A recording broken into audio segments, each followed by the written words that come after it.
countdown in 5, 4, 3, 2, 1.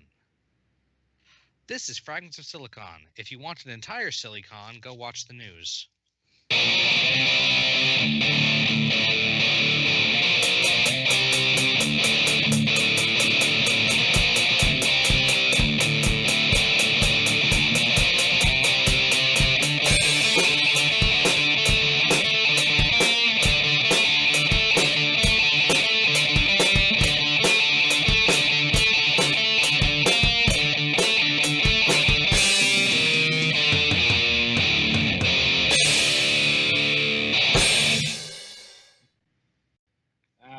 How topical.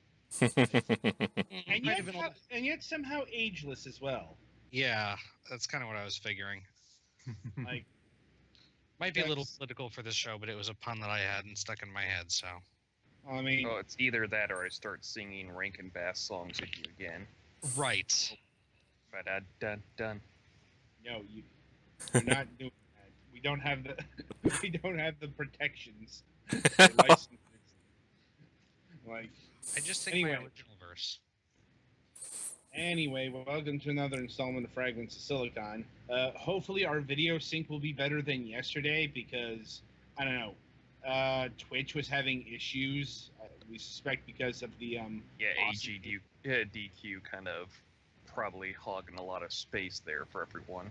Yeah. Mm-hmm. And as such, the gameplay footage isn't really in sync with our interview. But that's live broadcasting for you.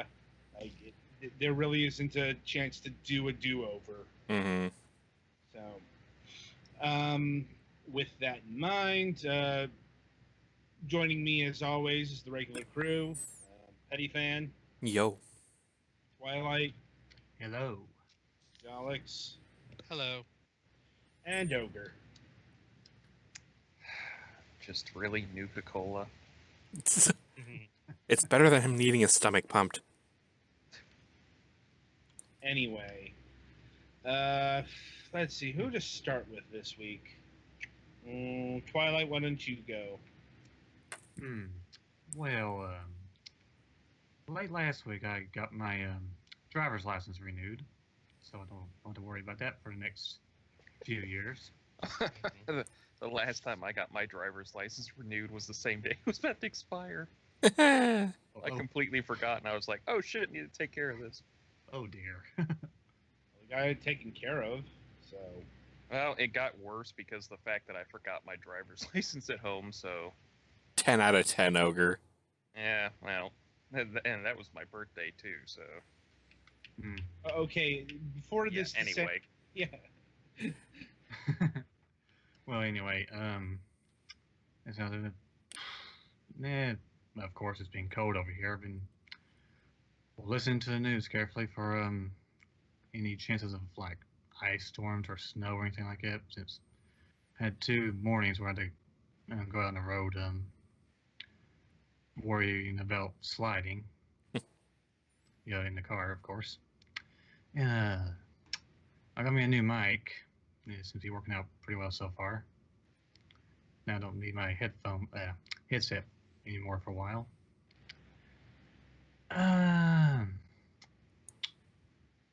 Trying to think of anything else. Been playing games, and I guess that's about it. Riveting. Yeah, as usual. Like, you may have the most boring life here, and that's saying something. Yeah. Anyway, Alex, why don't you go? Well, since we last spoke, or since I last was on doing news, last Friday we had some bad weather left over from Thursday, and I ended up getting in a car accident. No significant injuries or anything, but my car got damaged in the back side, like behind the rear wheel, pretty significantly. So that's being repaired, and just today I got a rental, which nice is the same kind of car as I had been having, although newer. So, like, is your insurance covering the costs? No, no, but we were working it out with our parents because technically it's their insurance. So,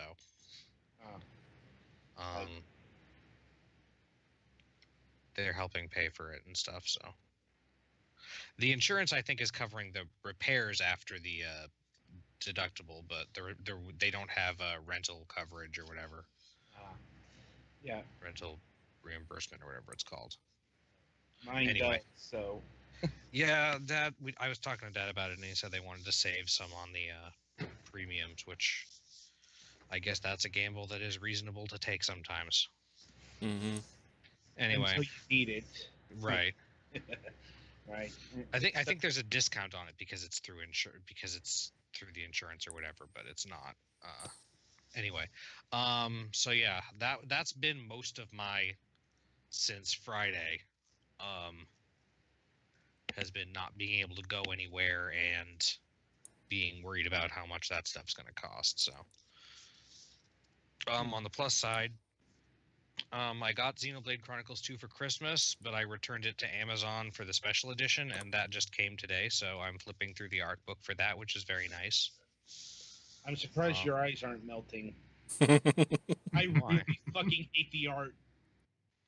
Some of it's fine. Like, I'd say a lot of it's fine. It's just there are a few character designs that are a little too fan servicey. I'm like, I would go with outright terrible, and that is a lot of them. Seriously, even for a JRPG, Xenoblade 2 sucked. The rabbit girl. Like, god damn. Well, I don't have any issue with these pages full of Nopon character designs, so. You people and your standards. Ugh, you disgust me. Anyway. So yeah, I haven't really gotten to play as many games as I would have hoped, but I'll be working on the ones for this week after the show, probably. Good to know. Other than that, not a whole lot going on, because I was kind of in a funk because of the car thing for the last 3 or 4 days. Right, so Petty fan? What was it? Friday, we got the Walmart gift card for joining DirecTV, and I got a Logitech Harmony, which is, I don't know if you guys know about it. It's basically like a remote that I can use my phone or my home mini to control like my TV and turn on my PlayStation and stuff like that. That's convenient. Because I'm always losing remotes. So this one just kind of stays plugged in, sits on my desk. Kind of hard to lose that. And we also got a couple more Hue bulbs, so yay, more automated lights.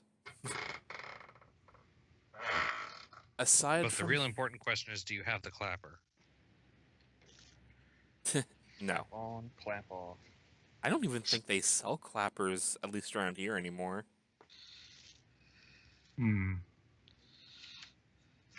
But yeah, aside from that, I finished Horizon Zero Dawn. I didn't get the DLC because I'm currently renting the game. I'm going to send it back for now and wait for the Game of the Year edition to, come out on sale with the DLC included. Because the convenient thing about consoles for the last couple generations is that when you do that, you still have the save file on your console. Yep. And so I don't remember what's on my GameFly queue. I think it's Crash, the Crash Bandicoot remake thing, but I could be wrong. I couldn't be bothered to go check. And aside from that, not a whole lot. Just been kind of excited about Monster Hunter World, even though I'm probably not going to be able to get it for a while. Because life. Also, your computer? Well, I was going to get the PS4 version because I know my computer can't run it, and the PC version isn't coming out till this fall.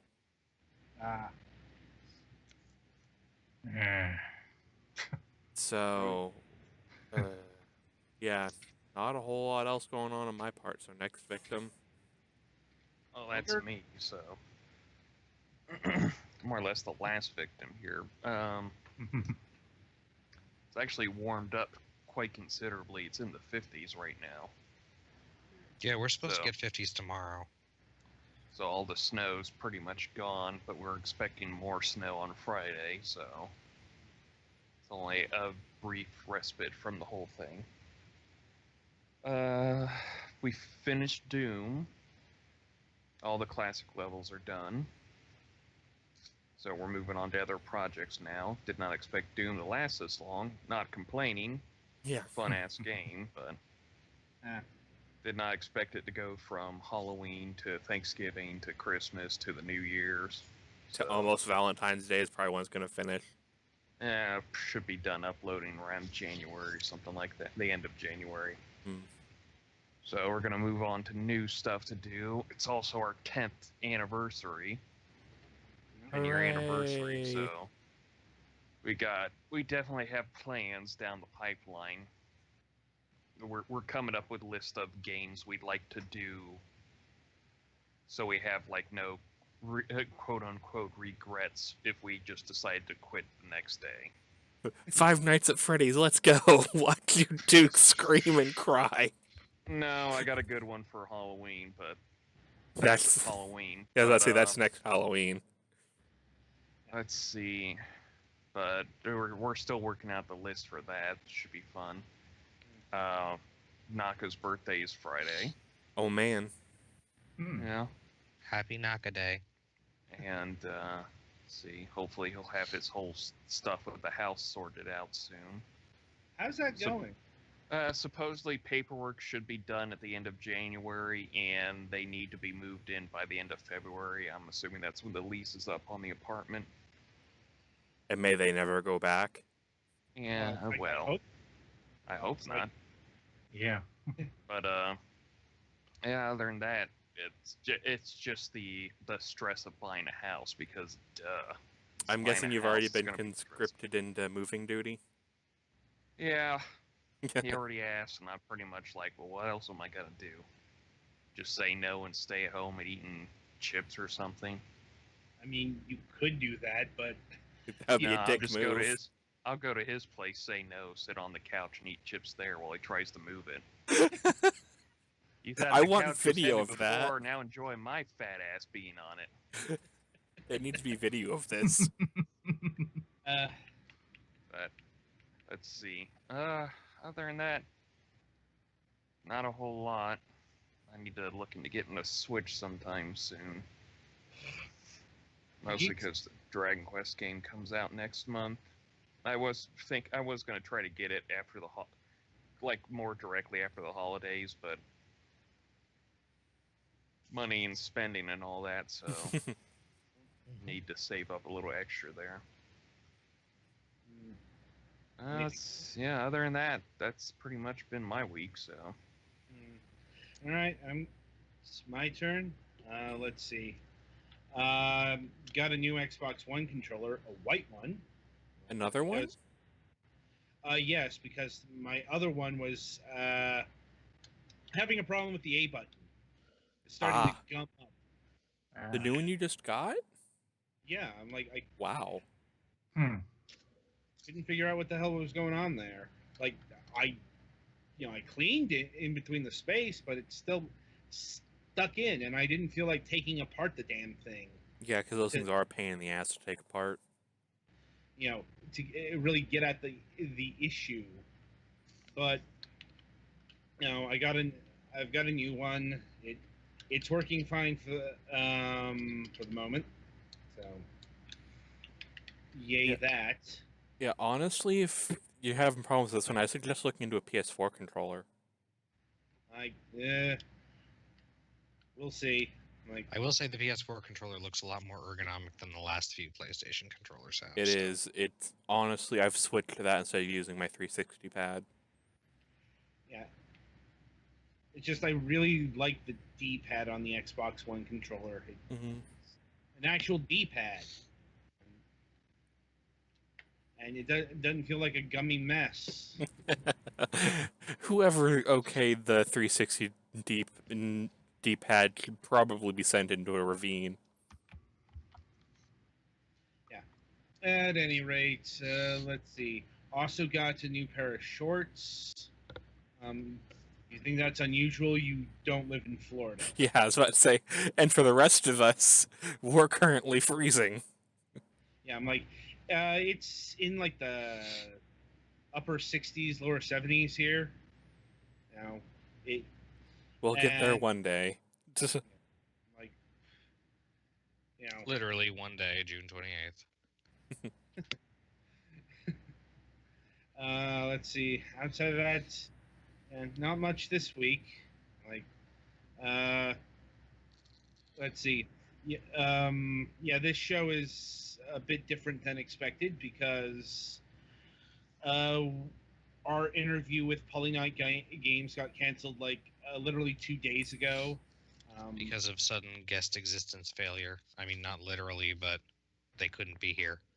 Yeah, well, it's like they couldn't find anyone who had the free time available to interview, and I knew this was going to happen, but their publisher insisted on doing it before the game released. I'm like,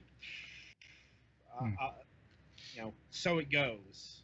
Like, yeah, that interview has not been rescheduled, and I do not expect it to be rescheduled because by the time, like we were looking at March here, because the rest of this season is filled, and we go on break in mid-February,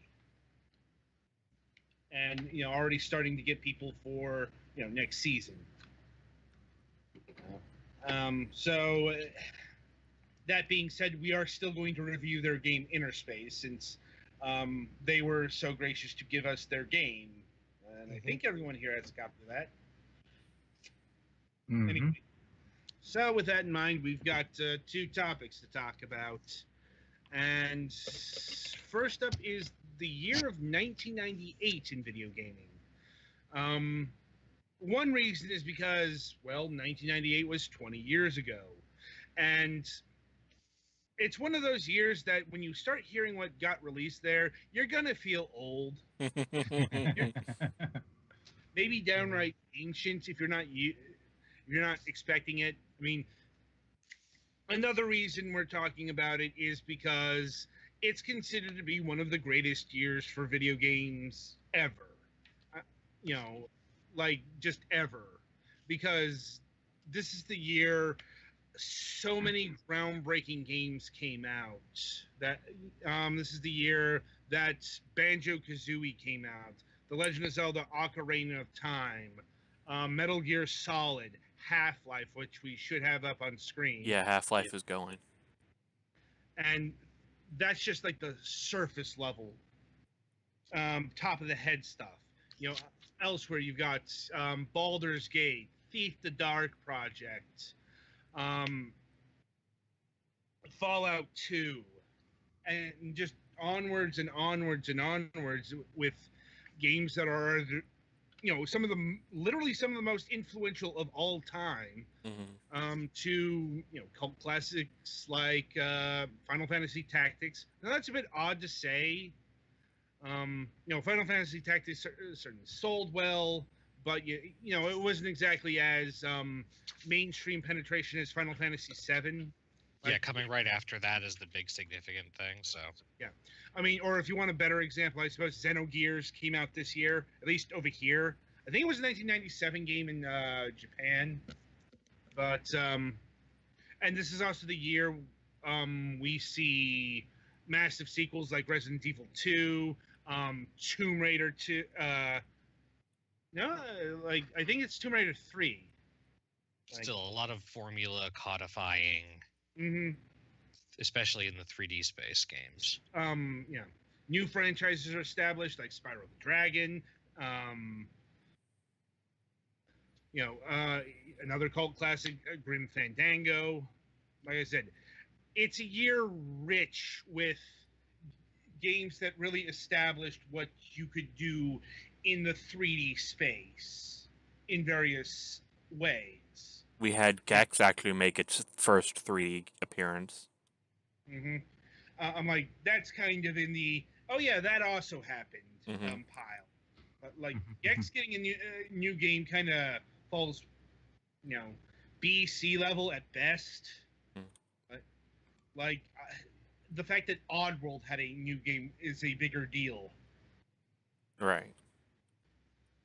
But the point being here is we've got games that codified what video gaming was to be in the 3D space, and The Legend of Zelda: Ocarina of Time with its combat system, Metal Gear Solid and Thief 2 with its stealth. Like, you can have a debate of which one is the more influential series, but they're both important. Fallout 2 and Baldur's Gate reviving the CRPG genre, and Half-Life defining what FPSs would become in the future. And this is just the software side. Hardware, you've also got the debut of the Dreamcast in Japan. Oh, rest in peace, little Dreamcast. Yeah, it's like the Dreamcast was $99.99 in North America, but in Japan it launched in the fall of '98. So you can also add like Sonic Adventure to this list and Virtua Fighter 3. Granted, we're talking about the even rougher versions of those games because the Dreamcast library suffered from a the usual this game was rushed to launch. Like, if you think Sonic Adventure 1 was buggy for the North American version, play the Japanese. Oh no, I've had the displeasure of hence trying that. No. The international version thing. Why the international version is better in games? Yeah. Yeah, it's because they've had time to polish that. Yeah. Like, there are honestly a lot of parallels between the Wii U and the Dreamcast. I suppose, but I never saw it because, well, one, Nintendo survived the Wii U, and two, the Wii U didn't have that good of a library. Like, seriously, the Dreamcast had a much, much better, like, leagues better library than the Wii U could ever dream of. Because even though the Dreamcast didn't get, like, EA on board, they still got a lot of companies on board. Like, Capcom supported the system pretty healthily in its 2 years of existence. No, I feel like the Wii U would have ended up with sort of a similar reputation of having a lot of really good games on it, except for that almost all the really good games on it are being re-released on the Switch or something. Yeah. I mean, well, here's another, going back to the games, here's another really important one. StarCraft was released in 1998. And Brood Wars. Right, but more importantly, like, the base game is a 1998 game as well. Like, this kind of shows you just how packed this year was. Not just in the holiday season, because another spring game, Gran Turismo. Two games that would go on to legendary status and influence their genres and the wider video game world for decades to come. Gran Turismo is still getting releases now. Like, they have one in development, I believe. Right, and well, Gran Turismo marked a big shift in the racing genre. Like, it was the most realistic racer seen up to that point. Yeah, that was the real revolution with Gran Turismo, is realism in terms of cars and tracks and stuff. Right. Also, the amount of cars, the license tests, and all that stuff started here. Like, I'll be honest, that was never my scene. But yeah, my preference for racing games definitely involves firing missiles at people and and drifting around corners, which I know you can drift in actual simulation card games, but it's harder.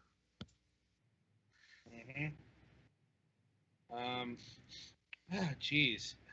Also, the Game Boy Color gets released. Maybe not as notable as the Dreamcast, let's say. Like, but still... The Game Boy Color, for what was essentially a transitional piece of software, almost on the scale of the DSi, although it had a little bit more that stood out about it. It certainly really used its distinctive traits more. Had Yeah. quite a significant library and some interesting stuff about it. Yeah, but was very clearly intended to be a stopgap because it's the most successful system if you see it as a separate system and not part of the original Game Boy lineage. Opinion is actually divided on this, but the Game Boy Color only lasts about 2.5 years, which it's the most successful system with the least amount of time on the market. And also something to note is the GBA was supposed to come out this year, but it was delayed. Hmm. Mm-hmm. Which is probably part of why a lot of Game Boy Color games still have either work fine on the regular Game Boy just without the color, or have special features when you play them in a Game Boy Advance. In terms of video game news, actually not much happened this year. Like, really, the biggest stories from Wikipedia are like Take-Two Interactive formed Rockstar Games, which is actually pretty important, and Danielle Barry of Mule and Seven Cities Gold fame dies due to cancer. But And it's still not like this is not the year that Square and Enix became one thing. yeah, nothing like that. It's all about the games. But it's even Tenchu Stealth Assassins. Quite the unheralded game, honestly, in terms of stealth. Like, and I don't think the industry took as many cues from like Tenchu as they did, say, Thief. Like, but yeah, and I could go on and on with the games that got released here. If you want some of the hidden gems or hard to collect gems, well, you got Panzer Dragoon Saga, considered to be the holy grail of Saturn collecting, at least one of them, because it was one of the last Saturn games ever released. High quality RPG, and like only like 5,000 copies exist, or it was one of those small print runs. So, starting bid on eBay start at like a couple of $100 Did the Dreamcast have any special disc stuff? in terms of Like copy protection or Nope. special technology. Nope. That's Right. one of the So things that you'd led to think its it wouldn't downfall. be that hard to get more of that game. No, Well, it's not- Saga was a legit ones Saturn, would still not be rare as Dreamcast. fuck. Yeah, we're talking about the Saturn, not the Dream. Right. Sorry, I blanked. I'm like, Saturn games are actually really hard to emulate. Hmm. But that's a tale for another day. Anyway, like I said, I could go on and on about what got released here. But I suppose the question posed forth is, do you think that 1998 is truly worthy of this moniker of best video game year ever, or one of the best video game years ever? One of, I'd say. I'm not sure Yeah. about the best. Yeah, I say one of. And I mean, I'm biased heavily based on like when I grew up gaming, but Yeah. I mean, yeah, the best year for video games is hard to quantify, actually. Yeah, especially because we just came off a really good year of video games. One of the most influential, sure, but I couldn't even give this like the most influential compared to like say 1977 when the Atari 2600 came up, or 1983 when the industry crashes, or 1985 when the industry revives. Thanks, stuff like Nintendo. that. Or hell, 2001 when when we have like the Xbox and GameCube debut, and so on and so forth. Like, this is a game that's actually getting by pretty much solely on its software, which is pretty impressive. Because you look at the hardware stuff. I mean, the Dreamcast launched, sure, but it wasn't the smoothest of launches, and it took another year for that machine to go elsewhere. Yeah. So I think in terms of games, yeah, it's definitely one of the stronger ones, and just given the importance of not just the stuff at the top, but like the second tier stuff. You just I can point to a game here and know how important it is. Like Tom Clancy's Rainbow Six, really important to tactical shooters. Sadly, a genre that's kind of died out in the modern era or changed, but it has its place. Not to mention, yeah, this is the year we saw, inarguably some of the most important and influential games of all time. So I think on those merits, I'd give the mark to 1998 over, say, a year like 2004 or even 2017.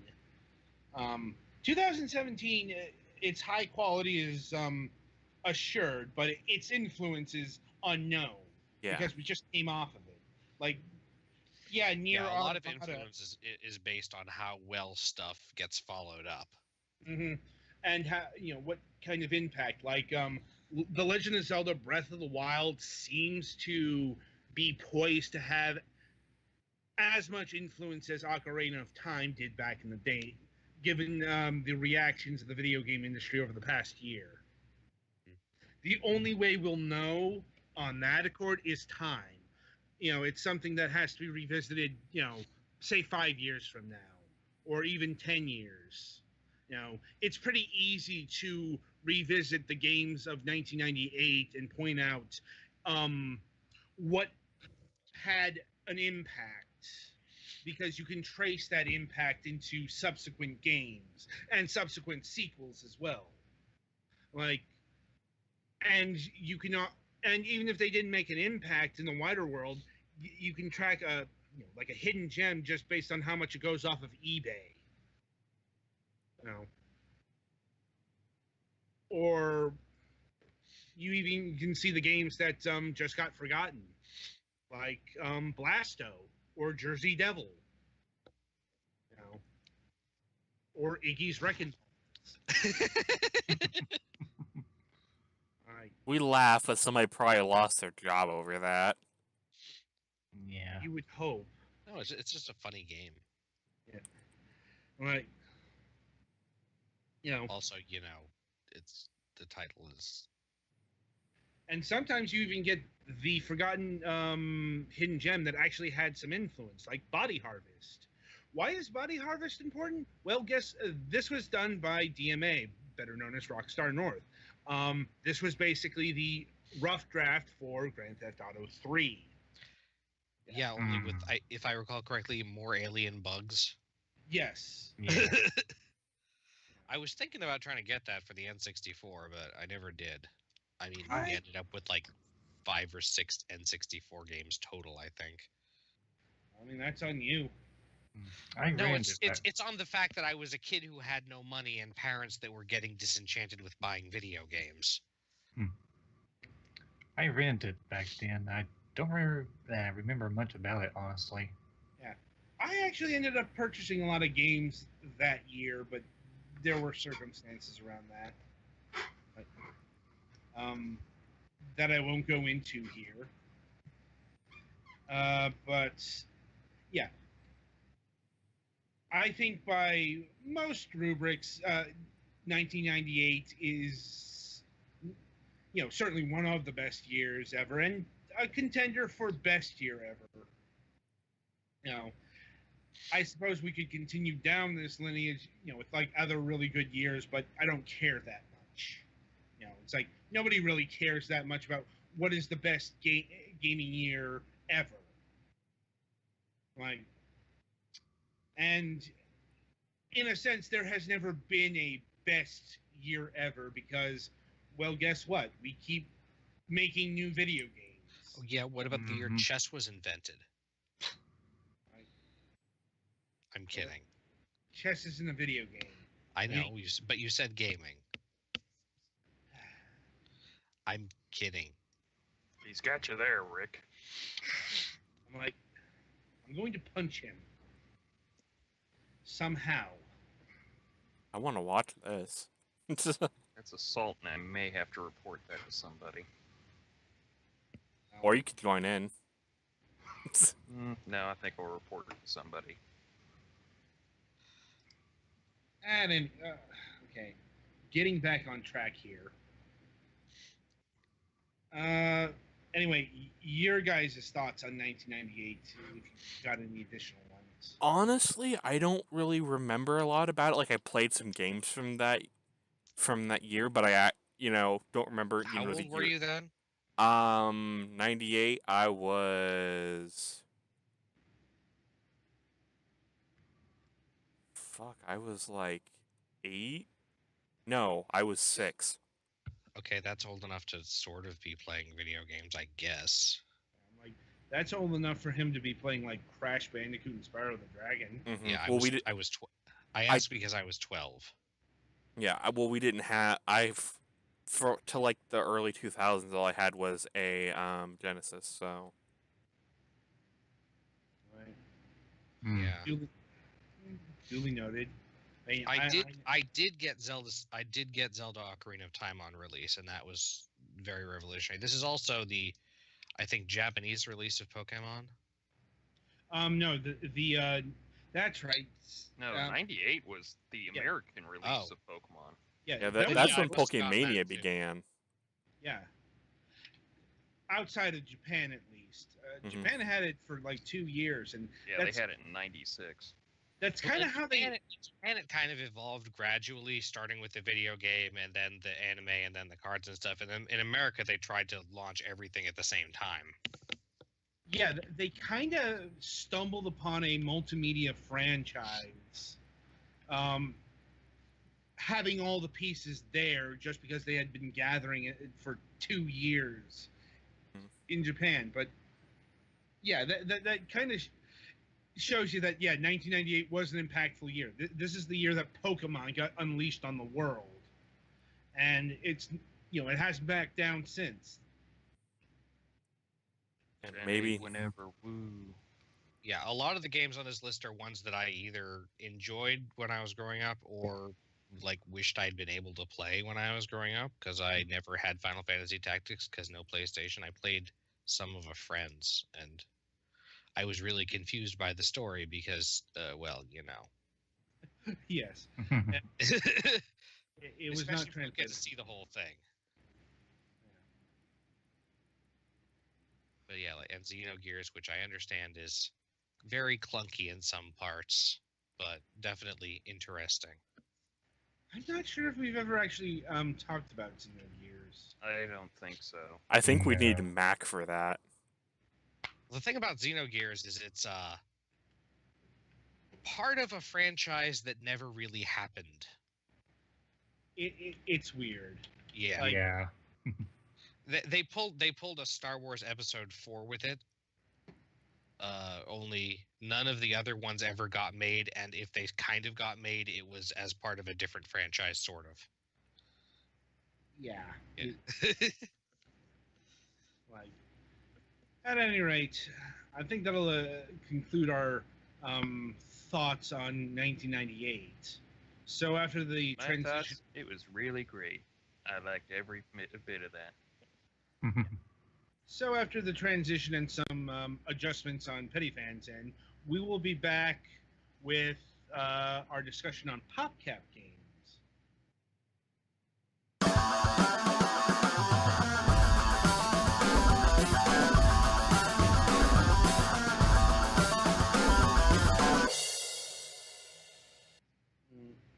Right, so while Petty is adjusting from Half-Life to Peggle, I'll get the ball rolling. Peck.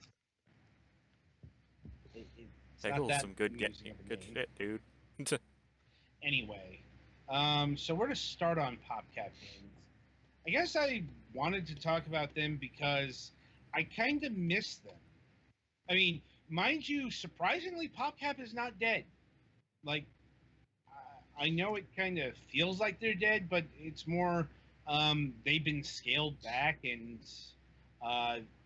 they do stuff mostly on like either mobile or, well, I suppose HD consoles now. Like they're kind of focused on a few key franchises now. Yeah, And the really giant from of the early 2000s isn't there. past couple years, as opposed to their their independent days when they had a whole bunch of franchises that you probably knew in some capacity. Yeah, like I mean, they're all the Peggle from the mid 2000s isn't there anymore, or not, the PopCap rather. Yeah. But yeah, PopCap got started about the year 2000, 2001, and first shot onto the scene with a game called Bejeweled. You also known as not the first match 3 puzzler, but But the best match 3 puzzler. maybe not even the best one. Like the best one I played was Puzzle Quest. it's one of the first ones that got really, really huge. Yeah. And this was back in like 2001. Yeah. Because Bejeweled was, even in those days, a pretty simple game and didn't require a lot of resources. Mhm. So that made it really good for browser fodder. Yep. Mhm. God, remember back in those days? I know this is a bit after, but I definitely remember that in college. Like, granted, I'm talking about the mid 2000s now, but I remember people playing Bejeweled in the computer lab, pass the time and shit. Yep. Like, because, playing games on browsers was a really nifty novelty back then. Well, at that time, they didn't really have good blocking software. So, whereas now you could, stop people from installing stuff, it was hard to stop them from, just playing it on a browser. Yeah, it was really easy to, when people weren't looking when you were at computer lab at school or in the office or whatever. Yep. Yeah. Also handy. Bejeweled was very simple to port, and I mean, yes, it would eventually make its way to smartphones, but it was a big, pre-smartphone mobile game as well, as were a lot of PopCap games. Like I had a mid-2000s phone with Zuma on it, and for those who don't know what Zuma is, that is the game with the frog, and it shoots the billiard balls or something akin to that, and the balls are going around in a circle. Sounds like a fucked up Frogger. It's less messed up than you think. Yeah, the frog is really nothing important. It's more of just a set piece thing. Yeah, Mhm. I'm like, in fact, there was some controversy over Zuma because, Of course there was. It's believed that was stolen from a game called Magnetica. You might know that from, if you know it at all, the WiiWare version. Like, no takers. I have no idea what that is, so There have been a few other games apparently that use a similar spinny puzzle design. Yeah. Apparently, it's called Puzzloop in Japan or something. Yeah. And I think it's got another name in Europe. Anyway, and that was PopCap Games' bread and butter. Very simple games that could be ported to pretty much anything. I'm like, and when we say anything, we mean anything. yeah, it's like just looking at like they even put it a thing called the Zebo, and I don't like other such mid 2000s portable technology like the BlackBerry Tablet OS. I mean, that's kind of how PopCap Games got big in the mid to late 2000s. Their games were Games just, that would play on anything. Yeah, and they had quite a lot of franchises back in the day.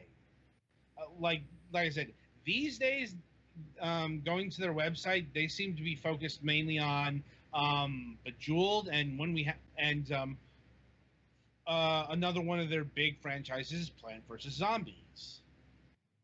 Like, which is similar as Bejeweled was to Match 3 Puzzlers. Plants vs Zombies arguably is to tower defense games.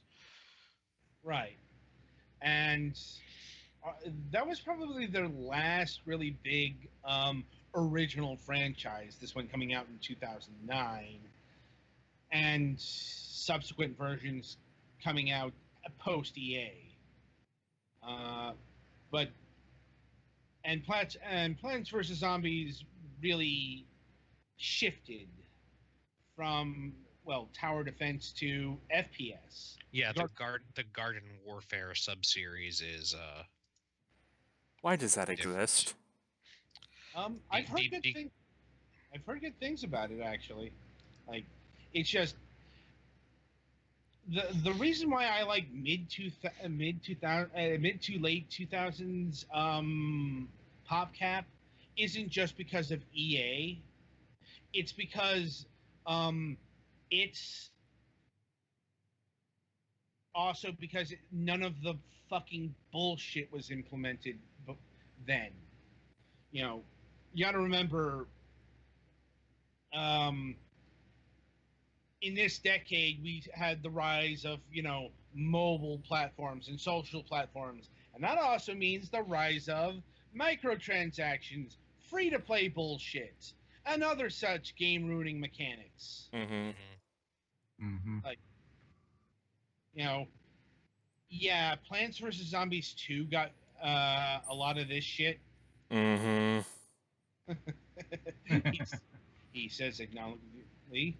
Yeah. It's like, whereas, you go back and play the original, well, you can play the whole thing and you don't need to deal with energy requirements or, whatever fucking bullshit they put into Plants vs. Zombies 2. I'll be honest, I haven't played that one because... I played it once and I hated it.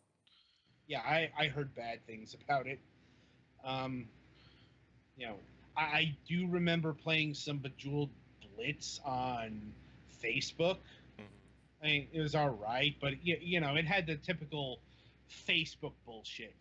Energy requirements. Hey, go contact 20 of your friends, and you'll get more energy and shit like that. And on and on. Mm-hmm. And you can still get plenty of PopCap Games' old stuff on Steam. Yep. Mm-hmm. Not everything. Granted, not everything needs to be there. Like if you got Feeding Frenzy 2, you don't need the first one. And Feeding Frenzy 2 that was one of their big franchises back in the mid 2000s, but that's definitely one that's faded. Feeding Frenzy 2 is basically Odell Lake or Shark for the Intellivision. The conceit is eat or be eaten. Like, you're a specifically eat things slightly smaller than you. Right. So then you can eat the things that are bigger than you, which will be smaller than you because you evolve. Right. Increase your size so that you can increase the size of the things that you are able to eat. Mm-hmm. It's a pretty simple game. And like I said, this was kind of the conceit of the casual gaming industry. Not just PopCap, but you had others like Mumbo Jumbo there. God, I haven't heard the name Mumbo Jumbo in years. I'm not sure if they still exist or not. Yeah, I think they just kind of fell off the face of the planet. Yeah, I mean, at least PopCap, I can say that they still exist. They've been slimmed down and refocused, but they're definitely still a thing. But my favorite PopCap game was the Bookworm Adventure series, um, which was basically uh, a JRPG surrounded by words. Like your attacks were words. Yeah, I was about to say literal words, and not the JRPG talk all the time. Yeah, it's like Man, the second half of the second half of the second disc of Xenogears scored a critical hit against my brain with its walls of text. Apparently, literally. Yeah. yeah. I'm like, but no, with Bookworm Adventures, it was basically Scrabble with swords and sorcery. You know, your power was based off of how good your vocabulary and spelling were. Spoilers, I didn't do very well in that game. Like, I did fair enough. Not super well, but, well enough. Like, anyway, like I said, there's all sorts of games like this that, Astropop was Puzzle. another good one that I don't seem to have available to me. I actually picked that up the other day, yesterday. Yeah, I Yeah. thought I had the disc, but I can't find it, so I may just pick it up on Steam the next sale. Yeah. That's another thing. PopCap games used to be at retail, and you could find them at like Walmart and shit, because that's kind of where the domain of the Casual game. was. And I also remember the prices for these things. See, picking up like one of these old PopCap games will run you about $5.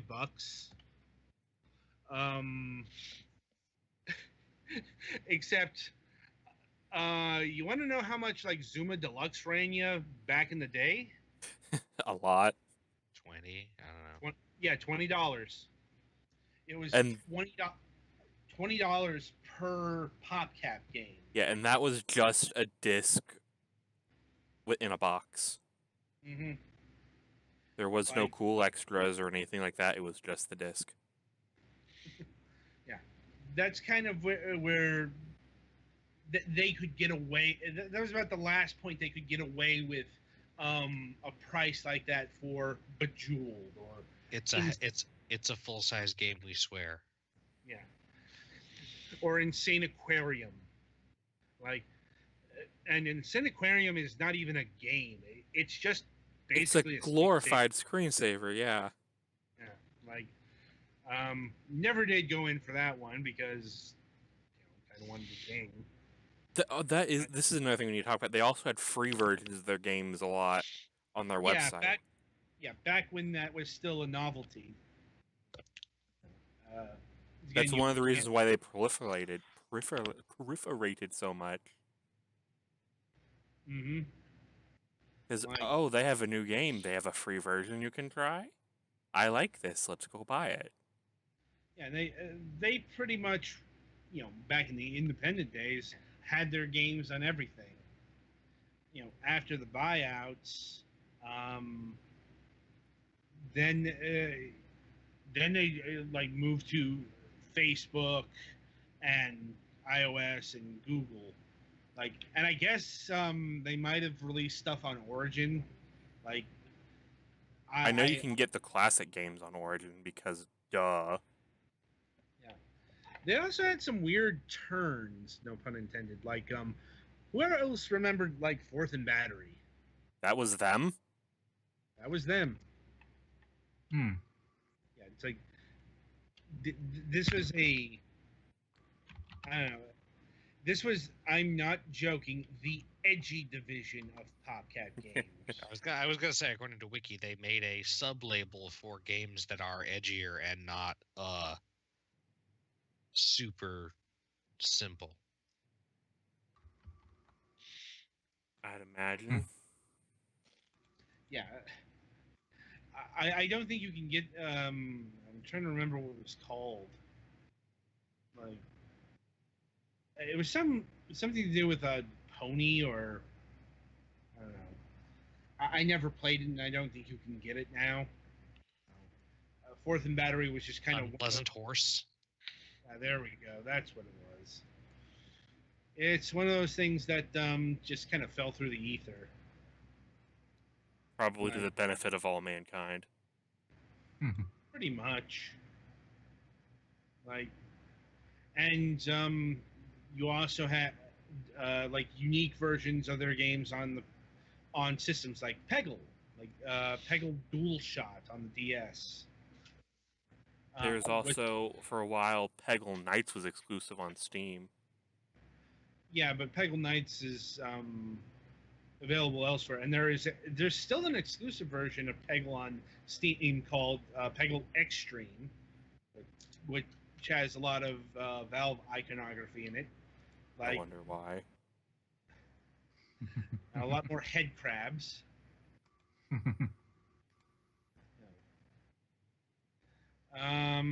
Yeah.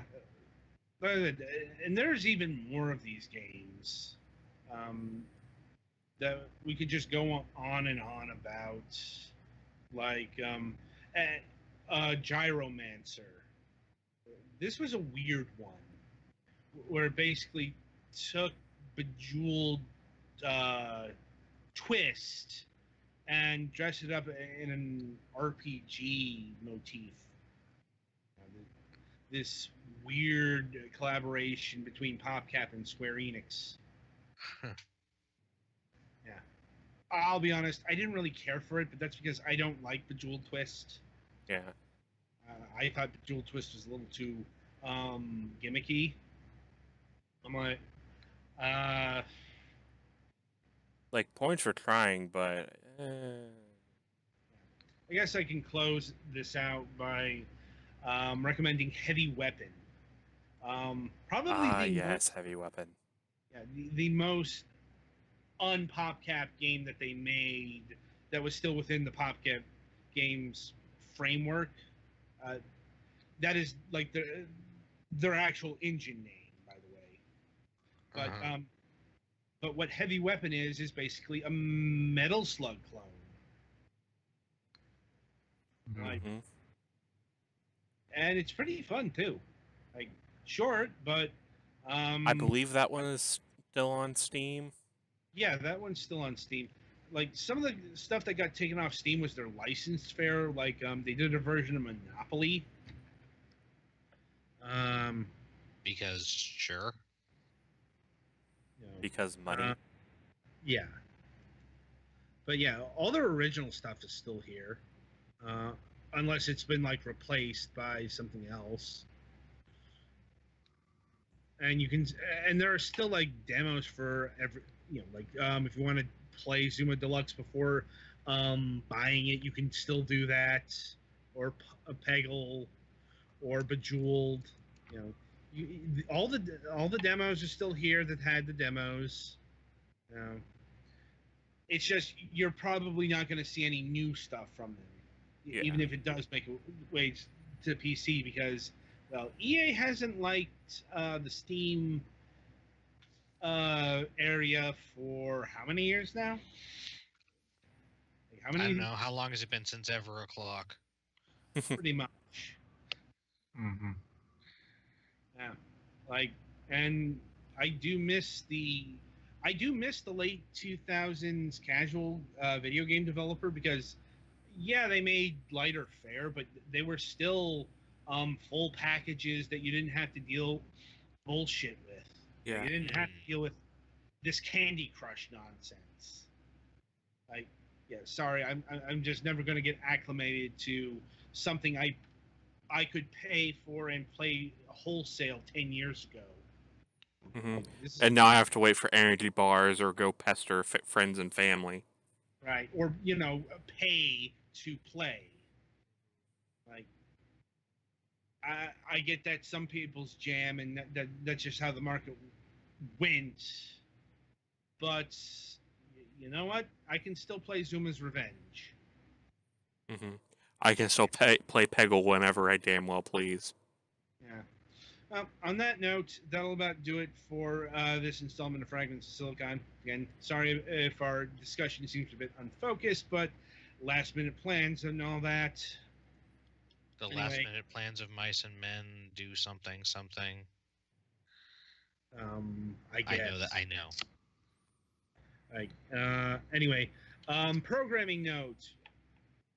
MSP, if you missed it, MSP is returning in late February alongside the 9th season of this show. No other details to announce, except I think, well, we've got our premiere guest in mind, I think. I haven't asked yet. But yeah, it's like more details as they become pertinent in that regard.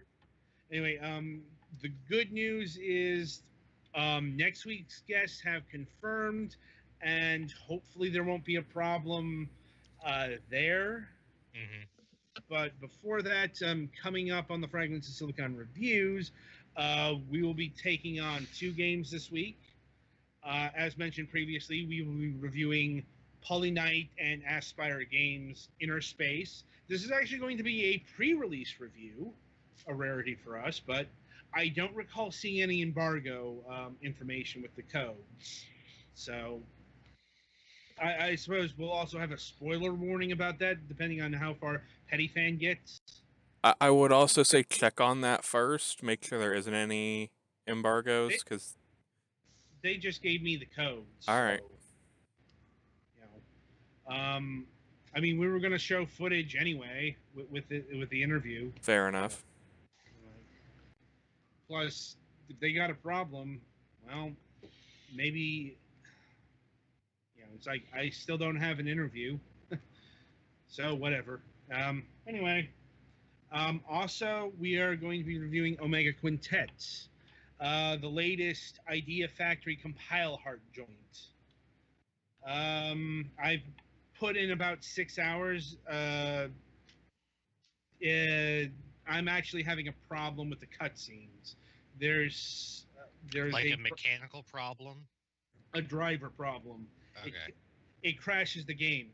It works. The game works fine if I skip the cutscenes, which might actually be preferable because I was gonna say that was the other possibility of the kind of problem you have, is that they're just intolerable.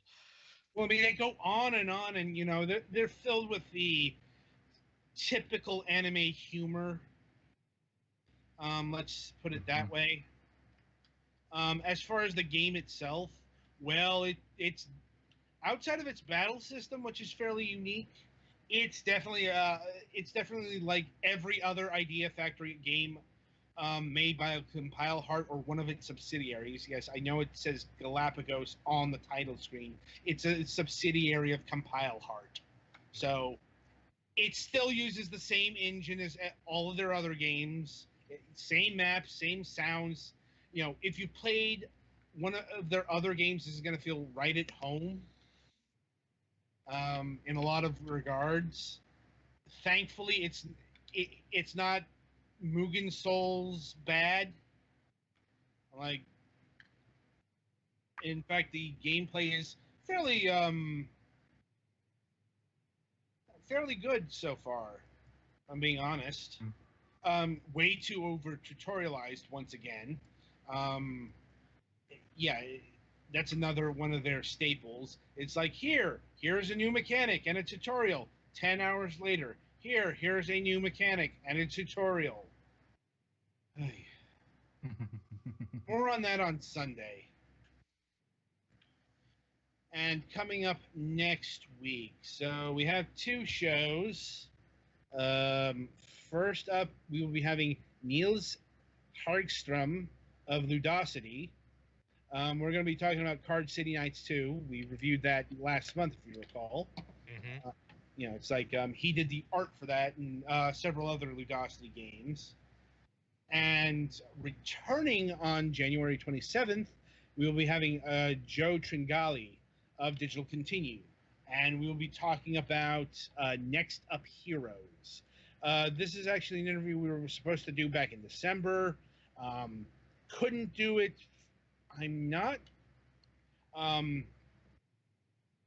Well, it's because this game is supposed to go into open beta next week, and So still nowhere near release, but open beta at least. well, it was open or I'm not sure how. I'm not sure if we're talking early access levels, but I do know the beta for this is launching next week. This is kind of what we've been waiting for. Right. You know, he wanted to delay the interview because of that getting delayed, and so that's why we're here. Right. So on that note, until Sunday, I wish you good gaming.